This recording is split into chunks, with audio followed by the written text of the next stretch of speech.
What is up, you guys? It is your boy, Phoenix Brenton here, and welcome to today's video. In today's video, we are going to be talking about BO6 zombies as a whole. And I'm gonna be honest with you, after replaying the entirety of the game, I will, the zombies at least.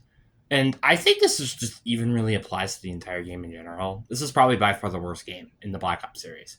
People could say BO7 if you wanted to, but I feel like just strictly on the zombies perspective, I'm not a big fan of BO6. Just there's a lot of things to talk about. Obviously, I will also be ranking each map worst to best, and I think you probably will know what the first one is because I've been talking about this a lot. But before we get into today's video, like and subscribe. We are on the road to getting to 700 subscribers. But anyways, with that out of the way, let's get into the video.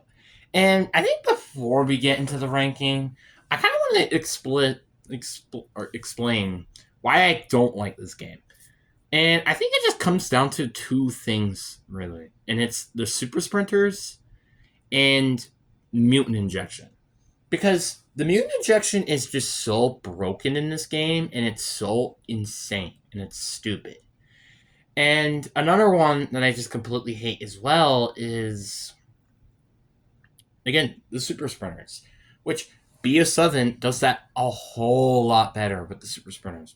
There's no heavy armored super sprinters coming after you, and stuff like that, which I think is a really good thing. Obviously, I think the armor and just the fact it breaks super quick is part of the problem in both games, but that's a discussion for another time. But with that out of the way, I think we can definitely start to discuss the maps. And starting off with a score of 46, which is around a 4.6 out of 10, we have the Tomb. This shouldn't be a surprise to anyone. I mean, I have said this once, and I'll say it again. This is by far the worst scored, in my opinion, zombies map out of any single one, besides Firebase 8. I'm actually kidding. Looking at this list here, it is actually Shinanuma for some reason, but I would much rather play Shinanuma for its actually good reasons. So, yeah, there's that. But back to the point. The point of where I'm getting at is that this map is very. Let's go look at the thing. Why do I have problems with it? First of all, the story. The story of this map is bad because there is nothing to it. It's just freaking. What is this character from freaking Chaos Story and Archibald freaking searching for some sort of artifact or something, basically. And that's literally, I feel like, the only story I really can know on the top of my head. The atmosphere is bad. It's cool that it's underground and stuff, but that's about it. The only place I would like to be, anyways, is in the Dark Ether, and that's kind of the only place I like to be in, like I said. Another problem is the boss enemies, and I think we can all agree on this. It is annoying that not only the Dolagas and the Amalgam come from Citadel, but the Shock Mimic gets added into this map as well, which this isn't the only map that has problems with that, which we'll talk about that in the BO7 video. But this is just so annoying that this is just probably one of the biggest, actually it is the biggest problem with the map. The Easter egg is incredibly short, and it's literally just kind of broken up to getting the wonder weapon, upgrading the wonder weapon, and doing the trials. That is it. And then the boss fight, which is just stupid. And it's just not very unique of a map. The only thing that really gives this map any sort of replayability is the side quests, the high rounds, and that's kind of it. Side quests and high rounds, because it's really all this map has to offer. Then coming up next, and this might come to a surprise to some people, but we literally have a two-way tie, and that is between Liberty Falls and the Reckoning.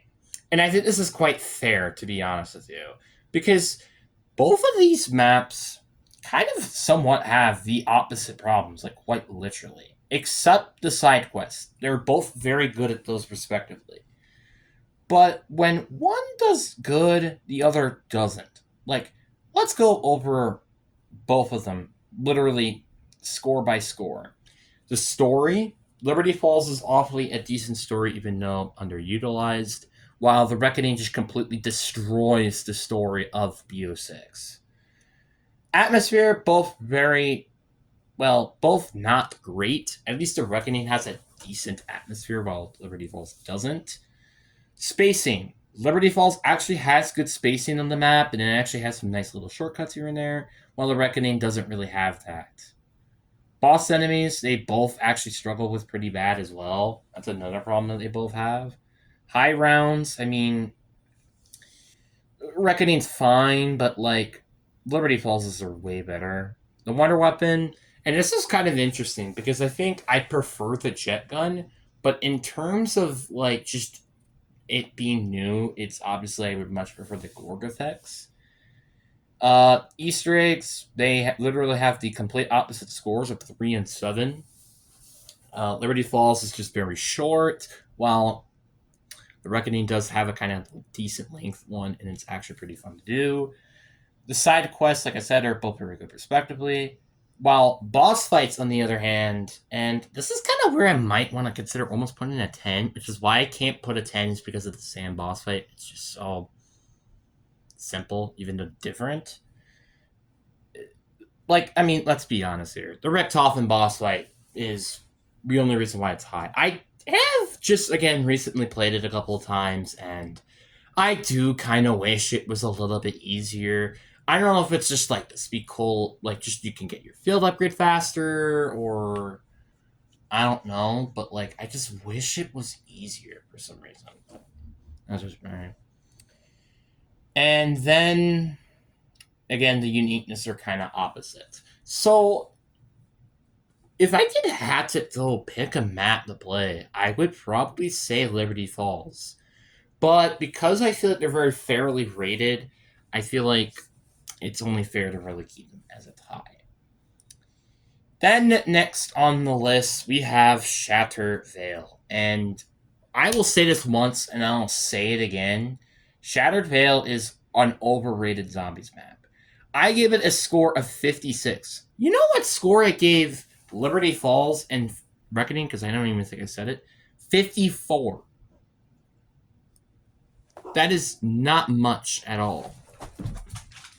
It's very small and very little of a difference. The only thing that, again, kind of carries this map to me is the boss fight itself with the Z-Rex, because it's really, really cool, and I think it's pretty good, and it can be challenging. But the problem with the map is kind of outside of that, the map is just kind of just mid. Like, there's not much to do. And that's just not including that. I think the biggest problem with this map is, one, the uniqueness of the map, because it doesn't feel really much unique. The side quests, because like outside of like the fog rolling in side quest, and I guess the Wonder Wolf, they're not really good. And the Wonder Weapon, I think, is both just completely awful. And the reason why I rated the Wonder Weapons like a 3 out of 10 is because, one, they're not original. And two, they're not the best in the game, and it's not even close. That's why I just cannot stand this map. High rounds on this map are not that particularly fun, because it's kind of just spamming traps and spamming the Wonder Weapon. That's kind of all it is. And I guess mutant injections as well, but that's basically it. Well, I do appreciate that the story is pretty well, and the atmosphere feels actually good for once, and the Easter egg is good, as I said before. I cannot understand why people think this is the best map in Cold War, or not Cold War, BO6. And I don't think there should be people anymore that say that this is the best map in modern zombies, because it straight up isn't. I would much rather play probably the majority of BO7 maps, that being Astra, Totenreich, Guacajo, and also Ashes.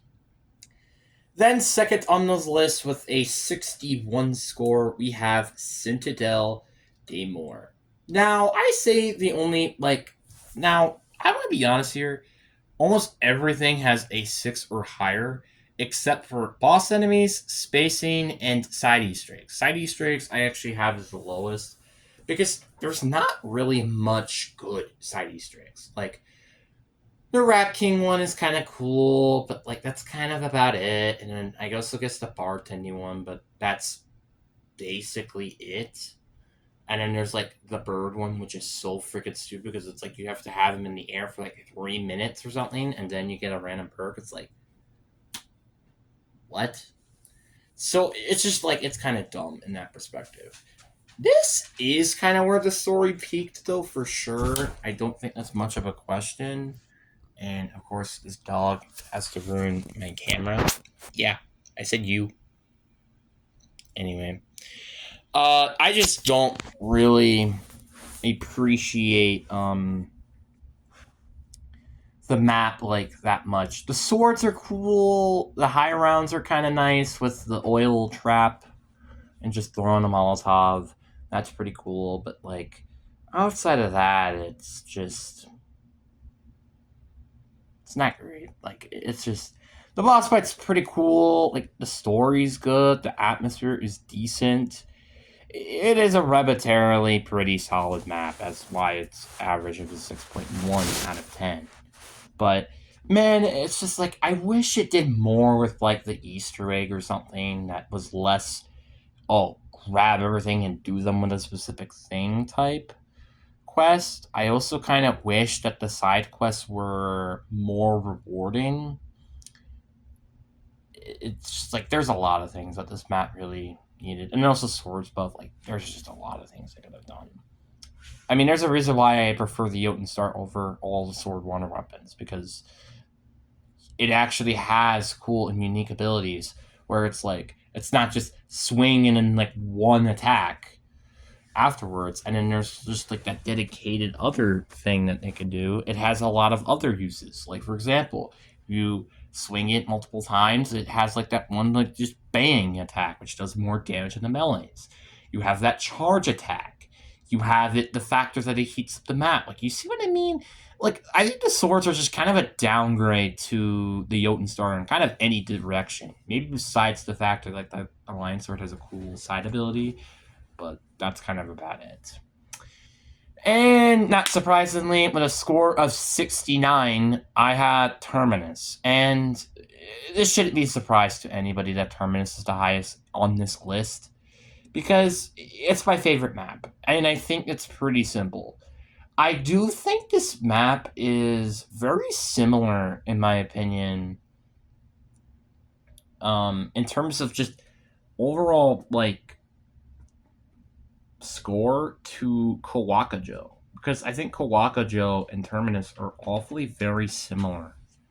They're not similar maps, for instance. I don't think they are similar at all, but they are very similarly rated to me, where it's Terminus kind of has that simple and complex component to the map, while also Kawakajo has that simple to complex component on the map. I think definitely one of the biggest problems with this map in general is the high rounds and the wonder weapon, and also the boss enemies. The wonder weapon is unique and it's pretty cool, and I really appreciate the fact that it is a different wonder weapon, and it's probably the most unique one in this game, to be honest with you. But because of it just not do enough damage in the higher rounds, it's just not really that useful, outside of stunning the super sprinters, which are just god awful, by the way.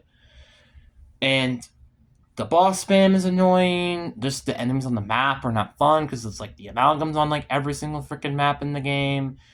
The manglers exist. It's just not fun, and it definitely throws the map back pretty heavily. But I think outside of those problems, this map is incredible. It has insane side quests where you could get the Cursed Talisman, which is a unique reward that you can get on this map.